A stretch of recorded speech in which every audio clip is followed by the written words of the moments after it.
Hello, thank you for joining this afternoon for the Brice Garrett Artist Talk. My name is Bonnie Bradley, Associate Director of Bethany Arts Community.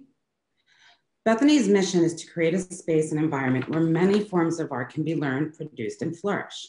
A space where artists of all ages and levels of experience are welcome to explore and create art for the community to experience and engage with while enhancing their perception, and perspective of the world. We offer short-term residencies, attracting artists at different stages of their careers from around the world for the development of both new works and works in progress. We welcome artists working across most disciplines, including visual artists in any medium, writers, playwrights, choreographers, musicians, composers, performing artists, and sound designers and costume designers. During their time on site, artists develop new works while engaging with local artists and the public. Our fall residency program is designed to provide a collective environment for artists at all disciplines to engage in meaningful interactions with their peers while pursuing individual or group projects. This afternoon, we have artist Brice Garrett. Brice uses the position of adornment as a source to think through ideas of body, labor, value, and memory. Working across disciplines, he uses a variety of materials and methods that accumulate into wearables, sculptures, installations, and participatory projects. Brice received his MFA from Konstfack University College of the Arts, Crafts Design in Stockholm, Sweden, and a BA from San Diego State University. He has been the recipient of awards, residencies from the Museum of Arts, Queens Council on the Arts, the Center for Craft, Manhattan Graphics Center, Tides Institute, and Museum of Art, and most recently, Teton Art Labs. During his time here at Bethany, Brice invited the local community to participate in his works in progress titled Object Stories. At this time, I would like to hand it over to Brice so he could further explain his works and works in progress. There you go, Brice. Thank you. Thank you, Bonnie and Bethany Arts Community, Abby. Let me share my screen. Can you see, is my screen sharing working? Yes. All right. So thank you. Yeah, my name is Brice Garrett. I'm an artist, jeweler, and educator based in Brooklyn, New York. I'm traditionally trained in jewelry and metalsmithing, but I work across media and disciplines to create wearables, sculptures, installations, and participatory projects. Here's a screenshot of my website and just a few selected projects I do. Because of time, today I'm mainly going to talk about the works I've been making and thinking about this year. So most of it is still in process. At the end of this talk, my contact information, I'll have my contact info and my website where you could check out some of these other projects I do if you want. So at the end of 2019, I had to move studios and apartments, and this is a view of my current studio corner. It's nothing fancy or large, but it allows me to make models and sketches, especially for some larger projects or projects that require more space or additional studio, and including residencies. And it basically has everything I need to make jewelry as well and my jewelry commissions. So with these moves, there were already a lot of shifts happening in the beginning of this year. And then of course, COVID hit, New York City had a shelter in place order, all my teaching stopped. And then all of a sudden, there was so much content online. So I'm gonna start with this work. And so while processing these things and thinking and being on the computer all the time, I created an interactive page on my website called Renderings, which responds to this year and reimagines the act of mindless doodling, but in a digital and anxiety-filled year. So all this online content from the meetings I've attended or the Zooms that I've attended became material to work with. And I started to collect screenshots from these Zooms and meetings and abstracted them through Photoshop. And they became these shapes here and shapes and material to work with. So I'm going to play a video of me kind of interacting with this project on my website. And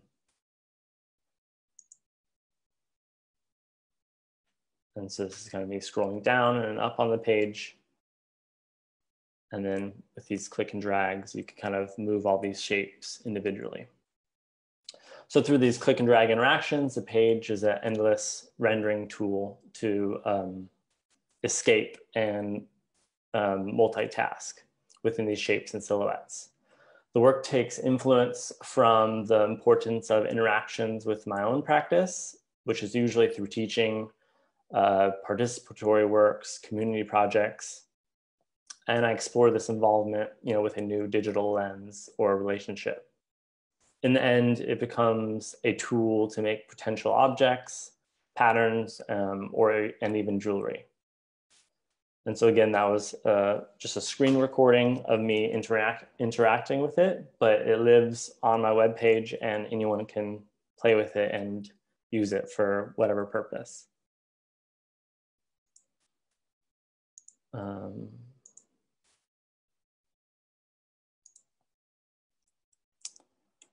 So with this year in mind, I was also thinking a lot about the reflection on the screen or seeing my own body and playing with this to create objects, or in this case, speculative jewelry. So this is like a potential necklace, for instance, or a potential object, right? And here's like a potential object or a potential brooch or pin.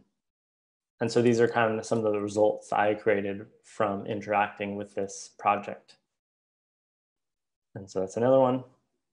So another project I've been working on this year is this one. I'm still very much in process, but it started in August when I did a residency in Eastport, Maine at the Tides Institute and Museum of Art. And I was thinking about how our relationships to materials and objects have been dramatically challenged this year. So in March and April, with the virus taking hold, it was interesting to me to see how our lives, or at least what I saw here in New York City, largely shift into private space, while there was an unexpected material shift out into the public, or at least like a distancing to certain materials. So walking up to my third floor apartment, I would pass like these empty shipping boxes and packaging and discarded objects arranged beside my neighbor's doors. And this was interesting to me as like a case study or an open view into my neighbors' lives, like what they buy and what they're throwing away, or just seeing, this open packaging and imagining what objects were once there. So this work started as a way of thinking through these shifts and thinking about the details and intimacy of objects and materials, or a refamiliarization or renegotiation with them. And again, for me, this is post New York City shelter in place. So being stuck in a small apartment for most of the year, this residency at the Tides Institute kind of was very much a period of thinking through my hands again and thinking through material again. So going forward, I have like the details of the works on the lower left and the images here. And I'm not sure, we're on Zoom, so I'm not sure what it looks like on Facebook, but this is all on my website if you want to read more about it or see them again and the details and stuff. So the initial shapes, materials, and eventually colors are rooted in Eastport's everyday local histories of canning, boating, and architecture. The works are rendered from industrial aluminum, which also offered a very tactile and direct way of making a mold. So the process of them kind of reminds me of the act of making like a graphite rubbing, or the metal sniffing technique of chasing a repoussé, which is like pushing metal or hammering metal into shapes, cavities, and into spaces. So it's a very hands-on, tactile, and direct approach of making these. And so I sourced materials from local residents. I established a relationship with the local thrift store. And as part of the residency, I had access to like thousands of objects in the archives from the Tides Institute to work with.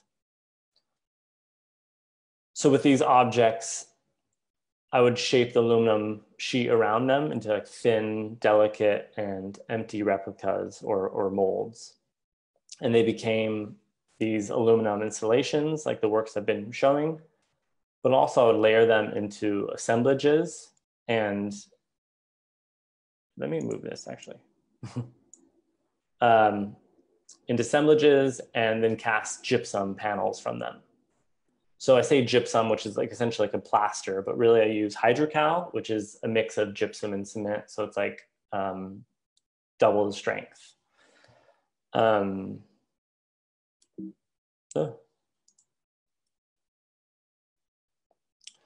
so here's a detail shot. So you can kind of see like the detail below that can be rendered from the aluminum and making these rubbings, but also casting and recreating that detail.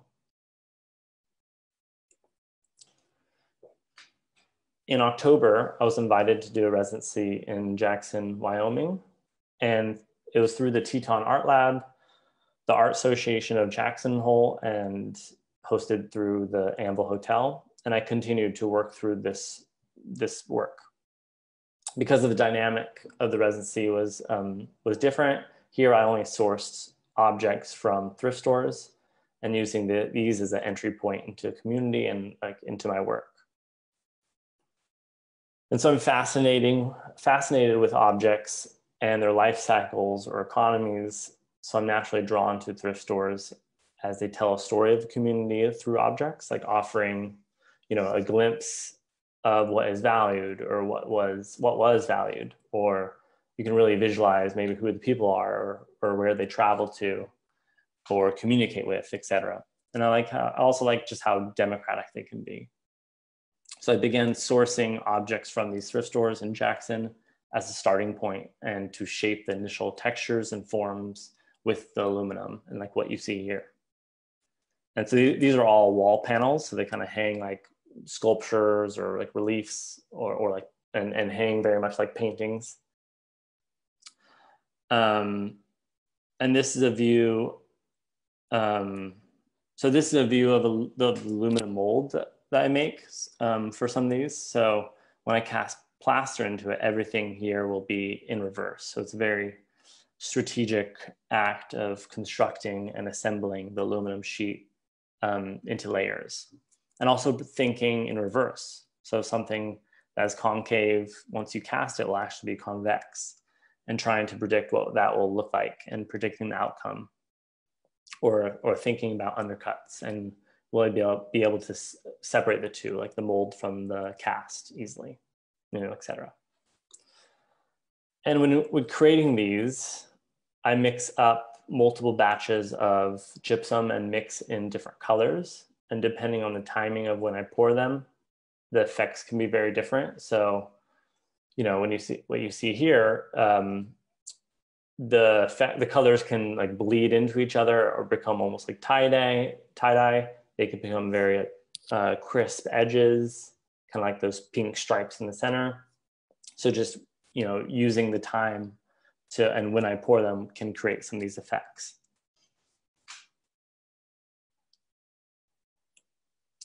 Thinking about this year, I also became very interested in the shapes and designs found in packaging, which are essentially molds for objects, especially out of context, or without seeing the object that fits there, they become very like these abstract negative shapes and interesting patterns and very imaginative of what was once there, or even speculative on what could be there. So here I started to incorporate and use the language of these shapes and patterns found in this type of packaging. And I used it as a way to build up layers or negative space on the panels. And they became like visual information. So I'll go through a few more. And so like this one and the next one, for instance, you have all these like stripes of colors. And so those are all the yellow stripes were poured, you know, at one time, then the peach kind of colored stripes were poured and the blue. So it was all poured in layers and kind of cast in separate parts. And again, hopefully you can see some of this detail on Facebook, I'm not sure, but they're all online as well. And then, you know, more negative, playing with some negative space.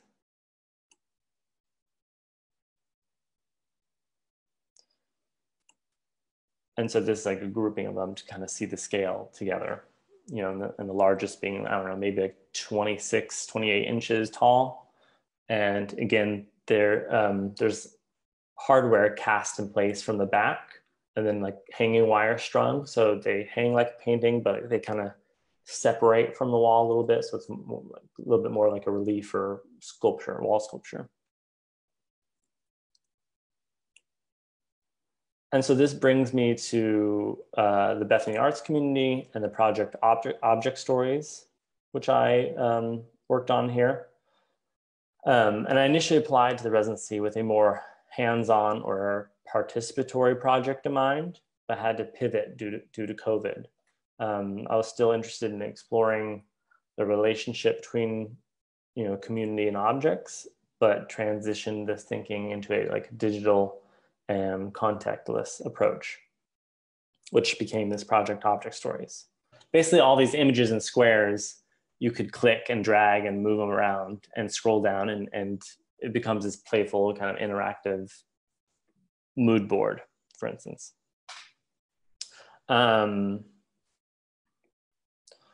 So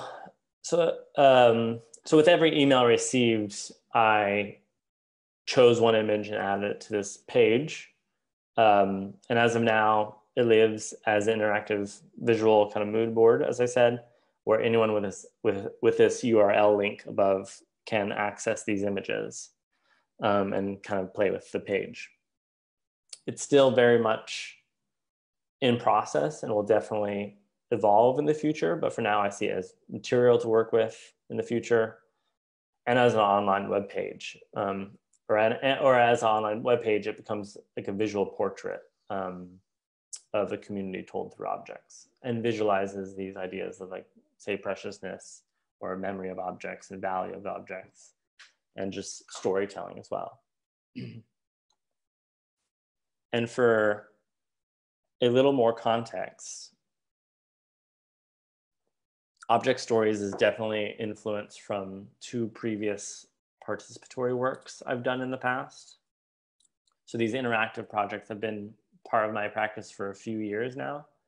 And you know, I'm interested in exploring this further in the future. And I'm both an artist and educator, so I think ultimately it comes from merging these two practices and taking influence from teaching and influence from like a solo art practice. But also I think it comes from like a foundation, or comes from my foundation in jewelry and body adornment and thinking about these objects as like social objects. Like for instance, they can be worn and carried with us and can communicate out in the public. And they can be screaming loud or very intimate and completely private. So this, you know, this unique position for an object to hold, and why I find jewelry specifically so compelling as a format, you know, thinking about its like social relationship. So with that being said, the first public project I did was called Workshop 2016 to Ongoing, which in short is a participatory jewelry project made collectively, taking influence from the idea of a workshop, a space for both studio and educational purposes. I invite participants to learn basic mold making, casting, and contribute to the installation with these pendants. These gem-like necklaces are inspired from their own personal jewelry and recreating them from memories through, you know, press molds in clay and stamping and tooling. And so this is like an example of, say, like the gallery space and how I would transform it. So like these tables straight ahead is like the working tables, and it kind of becomes like this production line of like stamping and then casting. And then once they dry, you hang them up at the very end in this like wall installation. And then here's like a participant interacting with them. And so on the table are all these stamps I created, like these iconic gemstone stamps that people would use to create these pendants. And then also these other tools, or even like people would also just use their body as well. And so this is kind of a image of someone working on one. And I started at a residency at the Mad Museum here in New York City, and has lived in many other variations at galleries or museums or with organizations, and for different lengths of time. And so over the course of the project, the installation grows with each participant and with each day. So sometimes, I'll have this installation going for like a week, and it starts very small. Then the idea or the hope would be these pendants to kind of cover entire gallery space or entire space. And this one, I'm not sure how much you could see on Facebook, but the blue pendant specifically has like all these imprints and textures from like fingers. So it's like the prints from your fingers translated into the clay and then was cast into this plaster. So people are using like their bodies to kind of create these pendants from memory, or along with the tools and the stamps, like the ones on the side. And then in 2017, I did a project called Impressions at a residency through the Queen's Council on the Arts, and funded to the New York City Department of Cultural Affairs and Department for the Aging.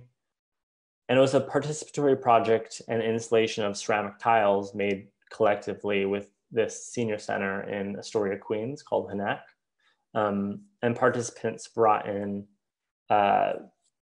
personal possessions and objects from their homes, and we recreated them into clay tiles through mold making techniques and such. And as a collective group, when they were installed, at the very end of the project, the panels became not only a voice of that individual, but also like the larger community. And similar to Object Stories, what I worked on at Bethany, this project becomes like a visual portrait of the relationship between people and their possessions, and why we choose to interact with them, pay attention to them, and sometimes bring them with us every day. And just like the power of objects, right? And so that is it. I'm not sure how much time we have, but for more information or to interact with some of these pages I mentioned, that's my website link. You can always reach out via email, social media, Instagram, Facebook. It's all with my name at Bryce Garrett. So thank you. Thank you, Bryce.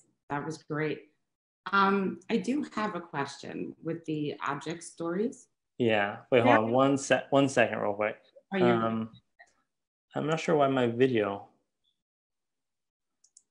Oh, I think, can you, oh yeah, there you go.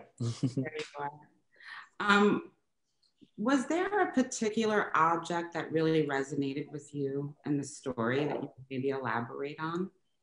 I mean, I'll first mention like when proposing it, and as I mentioned in the talk, like I kept it very broad, just to gain as many submissions as possible. So I kind of didn't really have any, I didn't have any specifics of what I was necessarily looking for, but I was definitely surprised about some of the pictures that came in, or just like, and some of the stories as well. And one in particular is from Jessica, I believe, from Bethany, and her daughter, of like this rope swing. And if I'm remembering it correctly, and forgive me if I'm not, Jessica, her daughter had this like rope swing that she's been playing with for, this year or years. Yeah. And it broke during lockdown because I think through use and using it too much. And even though it broke, like, she kept like the broken part and like cherished it, and then repaired the other part of the rope swing so she could still use it. I just love this act of, even though it's like essentially a non-functional object, like this broken rope or ripped apart, torn apart rope, you know, she still kept it and wanted it around. And like, just kind of shows like the power of like, you know, memory imbued in objects and material, right? Right. So that was one. And then there's a few, you know, I feel like there was like this, this dinosaur picture that kind of made me laugh. And then there's a few other ones that just really surprised me. Excellent. When you finished the residency, did you feel the story, the object stories could be expanded beyond the local community at a larger scale? Yeah, I mean, so I was interested to start like as local as possible. So kind of really using your network and trying to get this hyper local results in this project. But I think it could be really interesting to take it somewhere else and kind of compare them like side by side or see where their similarities and differences lie yeah, I mean, definitely possible to expand on it. I mean, I think I do like the local aspect to it, like how kind of intimate and small it can be, but it could be interesting to kind of take that on the road or see that in other formats. Great. I have a question. When did you first take interest in metal sniffing and jewelry making? How did the journey start? Well, I was lucky, I guess. My uncle is a goldsmith in California where I grew up. So it was kind of always around the family. And going to his atelier, like his gallery / workshop in Laguna Beach, I would always see, you know, his workshop was there as well. So I would always see the process. And funny enough, he did lost wax casting and exclusively. And I think eventually I kind of just apprenticed with him one summer in high school and kind of was hooked ever since. And then ended up studying it. And with some of that being said, you know, my practice, like I don't only make jewelry, but I think like the detail of a jeweler, I think sticks with me, or some of these like, some like the language of jewelry sticks with me within a lot of the other work I make.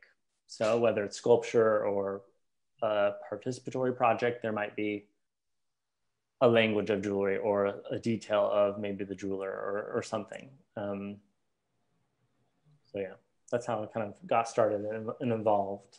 Great. Thank you for sharing that. Abby, do we have any Facebook questions? We have several questions and lots of comments, which I'm sure Bryce, you can read later on Facebook. But so one of these questions is, do you feel like the reconsideration of objects, i.e. their importance, hierarchy, etc., and how that's shifted or been propelled by the pandemic has affected how you see, value, materials, and objects in your own life and in your art practice? I mean, I think I've noticed like this year, like just maybe some of the more rituals I have with some of the objects I have within my own home or apartment. And then through some of these residencies, like I notice I've, you know, I collect things as well that remind me of certain places. So I kind of, and I add them to the apartment. So there's all these like details around the apartment of small trinkets or things that kind of have some kind of memory or significance, whether it's of a space or person or just visual interest too. So I'm not sure if I feel like this has always been around in me and what I'm interested in, but I think I've definitely have paid more attention to it this year. So yeah, does that answer that? I think so. Yeah. And we have another question, which goes back to really the plasters that you were doing, I believe. And the question is, do you work in layers or do you pour each as one pour? I do both. It depends on the result I'm after. So when some of those, especially when there's one color, it's all one pour. If there's multiple colors, I do it in layers. And sometimes I do it in layers all over. Sometimes I do it in layers in one specific area of the entire panel. It kind of really depends on what I'm after, and trying to also visualize it in the negative or in the reverse, because everything I'm doing backwards, right, into that aluminum mold, and kind of picking out areas that I want to create certain results in and create these layers in. Right. And sorry, go ahead. I mean, ideally, I don't know where I was going with that. I mean, I like pouring it in one go and just being done with it. But, you know, there's only so many results you could achieve with that. So I think the layers, you start to get these other stories and details and textures with. Yeah, that's an interesting comment. You'd like to pour it in one go and get it over with. So that to me shows that the process of thinking about it, planning for it, imagining what it is what you enjoy versus the actual, you know, pour. Yeah, right. Absolutely. And I mean, yeah. And it reminds me that most of the work is in the planning or the building up stages, or at least like the very nitty gritty of the work. And then once I have the mold all done, or that aluminum kind of setting all done, the pouring is, I mean, yeah, there's sometimes layers and there's drying periods and curing periods, which can take some time depending on what I'm doing, but it's more or less, it's definitely easier and more smooth than the building the mold and constructing the mold. Right. And actually we have a question that just came in about what you use for pigment, which I think the color is also partly why you do these multi-layer molds. So what do you use for the pigment? I mean, I use these different dyes, and basically they're like it's called Mixol, and it's made for like plasters and cements and resins, I think, as well. And basically it's like condensed dye. So like one drop can stain an entire bucket of plaster. And, you know, depending on if you want a deeper color, you add more drops. And so again, like I mentioned, like the entire bucket that I mix will all be one color. And so I'll have several kind of containers going at once with different colors going, and kind of pouring them at different ratios or different times to create different results. But I've played with various like kind of water-based and acrylic-based inks. And sometimes I use various inks, but I do like Mixol, especially in particular, I mean. Okay, interesting. We have one other question about what's next for you. What's next? Can I? I mean, right now. Oh, sorry. Can I just throw in one other, which is, yeah, you know, so much of what you shared before was so physically participatory with your audience. So just kind of curious, you know, are you dying to get back to that and kind of how that plays in your thinking? Yeah, I mean, absolutely. I mean, I think it's interesting, like this year, especially with like the renderings one and object stories. You know, I spend time on the computer doing like admin work, but I'm never really creating projects on the computer so much. So it's just interesting to kind of explore that. So I think it's interesting, but yes, I am excited to kind of get back into kind of interact with people or within my work as well, you know, in a safe way. And that physicalness to it. Absolutely. Great.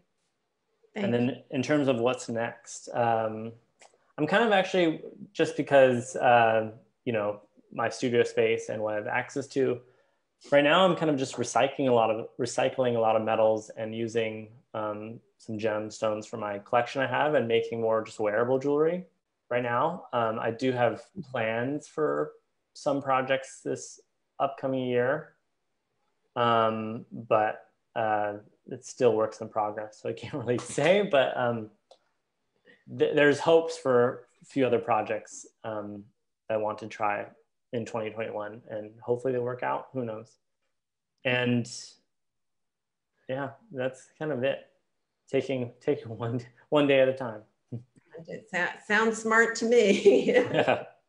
Thank you. So if anybody else has any more questions, they can leave them on the Facebook Live in the comments section, and Bryce will have a look later on. I wanted to say that our residency program is made possible with the generous support of the National Endowment of the Arts, New York State Council on the Arts, Arts Westchester, and the generous donations from our community. Thank you once again, Bryce. Thank you. Thank you for having me. Everyone have a good afternoon. Take care. Everybody, Bye. happy holidays.